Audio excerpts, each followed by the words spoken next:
Mas e até que ponto a China conta com a própria população dela ali mesmo? De falar, pô, a China tem assim, a vantagem que ela tem muitos chineses. Mas até que ponto pode contar? Porque eu já ouvi falar, assim, história de chinês que, às vezes, acho que foi na Europa, eu vi um cara no YouTube às vezes falando que tinha um prédio lá que só morava um amigo dele, o resto era tudo de chinês, que eles compravam imóvel para caso desse ruim ou a primeira oportunidade, eles vazassem de lá.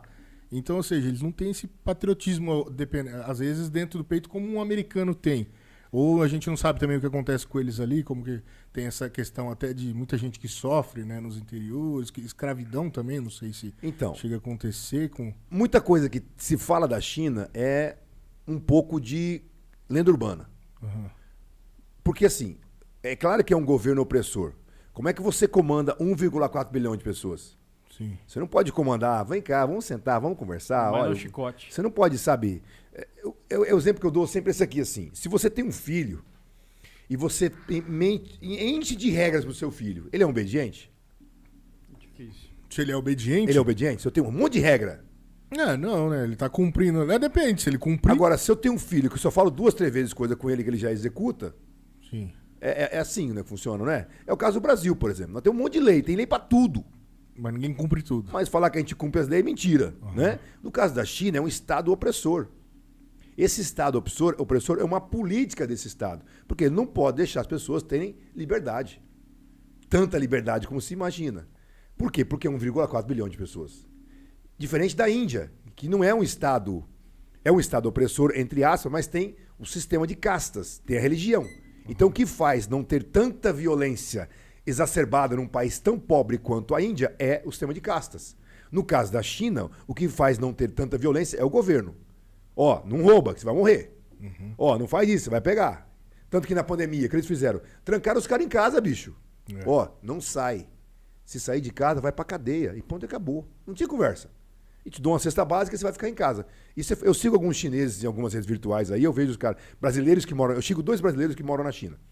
E os caras são muito claros nisso, né? Que você tem um sistema de governo que é muito radical. Muito radical, não, muito atuante. Diferente da gente. Então você tem isso lá. Isso vai desencadear em você uma ideia do seu país, diferente da ideia estadunidense, que é essa ideia de patriotismo. A gente confunde muito a questão de patriotismo, né? A gente associa muito a visão estadunidense. O chinês tem muito isso, patriotismo. É só você ir lá, você vai ver, Mao Tse Tung é o cara que ainda é usado ainda lá.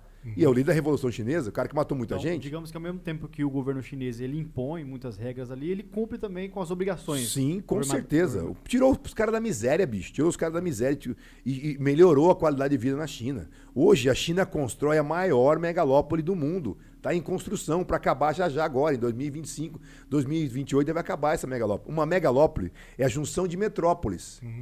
A gente vai ter ali uma megalópole chinesa que vai unir mais ou menos por baixo cerca de 100 milhões de pessoas. Tudo interligado, bicho. Com metrô, com trem, bala, com tudo de qualidade. Isso é construção chinesa deles. Me fala quem foi para a Lua? Quem foi para o espaço? Soviéticos foram para o espaço, primeiramente. Sim. Depois estadunidenses, certo ou não? Sim. Francês foi para o espaço? Não. Italiano foi? Não. Inglês foi. Quem foi para o espaço? Chinês. Os caras já foram no espaço, velho. Com espaçonave chinesa. E até 30 vai ter, eles falam que vai ter lá em Marte, vai ter uma base chinesa lá, bicho. Você vai competir com esse país hoje, meu irmão? E o que eles fizeram? Hoje, vão pegar o número de PhDs, de doutores que tem na China. Cara, não dá pra você comparar com os outros países, a quantidade de doutores e PhDs que tem naquele país. A primeira coisa que o Deng Xiaoping fez quando assumiu lá nos anos 70 foi investir em chineses.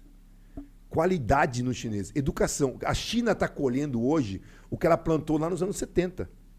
Então, educação a médio e longo prazo, você cria pessoas capazes de produzir coisas.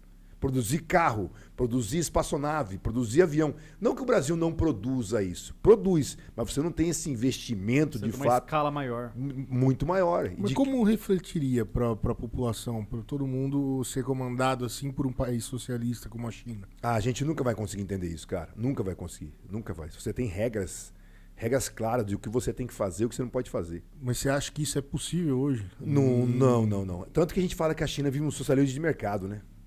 Não é uma ditadura coletiva. O Xi Jinping lá tá no comando, tá, mas quem manda na China é um grupo de pessoas.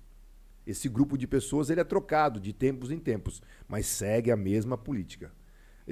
Direitos humanos é uma coisa muito complicada na China, né? É uma coisa que a Nancy Pelosi ela batia muito pesado, que essa questão de direitos humanos, sempre ela bateu pesado com isso, que você não tem nesse país em algumas regiões mesmo, de fato. Quais são né? os pontos de direitos humanos que são mais extrapolados lá? A questão de violência urbana, né, cara? A questão de prisões que tem lá, que são relatados alguns tipos de locais nas áreas urbanas que as pessoas são enclausuradas mesmo, né? Nas urbanas ou nas rurais? Nas duas, porque né? você imagina se você tiver que ter... Ó, no Brasil nós temos hoje um levantamento que eu vi de uma ONG recentemente, é mais ou menos assim. Qualquer lugar que você for, tem um grupo reunido, um estado que nem o nosso, ou uma cidade que nem a nossa, 2% não presta. 2%. É muita gente?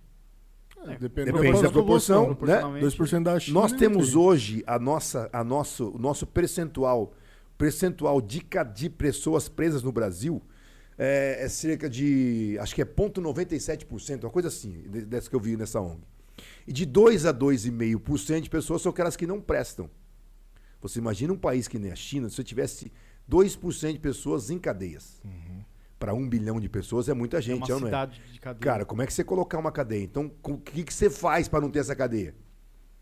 Você tem que fazer o máximo para ser o número mínimo de pessoas presas. Não que você não tenha, você tem isso. Então lá você vai ter um sistema que vai ser muito rígido, muito atuante. Ela não tem um risco de se partir? Não tem, porque o governo não permite isso. Lá na China, você não tem direito a Google, Facebook, Instagram, Eles impedem WhatsApp. todo mundo de Você entrar vai nisso. ter que usar as redes virtuais chinesas. 2021. Qual foi o app que mais cresceu no mundo? TikTok.